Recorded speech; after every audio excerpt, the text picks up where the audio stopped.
యజ్ఞము పరిసమాప్తమయింది. సరిగ్గా 12 మాసాలకు మరలా వసంతం వచ్చింది. దశరథ మహారాజు జీవితంలో ఈ వసంతం ఒక కొత్త శోభ తెచ్చింది. చైత్రమాసంలో నవమి తిథి పునర్వసు నక్షత్రం 5 గ్రహాలు తమ తమ ఉచ్చ స్థితిలో ఉండగా అప్పుడు రవి మేషంలో ఉన్నాడు, కుజుడు మకరంలో ఉన్నాడు, గురుడు కర్కాటంలో ఉన్నాడు, శుక్రుడు మీనంలో ఉన్నాడు, శని తులా రాశిలో ఉన్నాడు. ఆయా రాశులన్నీ కూడా ఆయా గ్రహాలకు ఉచ్చస్థానాలు. చంద్రుడు స్వస్థానమైన కర్కాటకంలో ఉన్నాడప్పుడు. పునర్వసు 4వ పాదం అన్నమాట. గురు చంద్రయోగం సంభవించింది. లగ్నము కూడా కర్కాటకమే.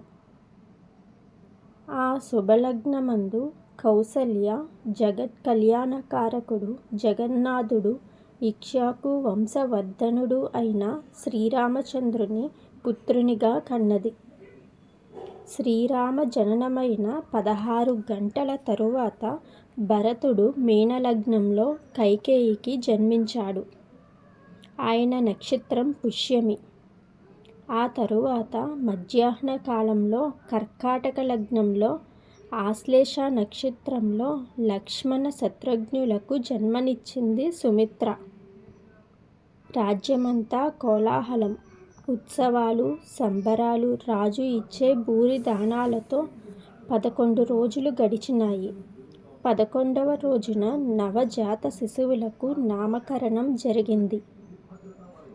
ఆయన పుట్టి దశరథుడికి మహానందం కలుగచేశాడు. జనులందరికీ సంతోషం కలుగజేశాడు.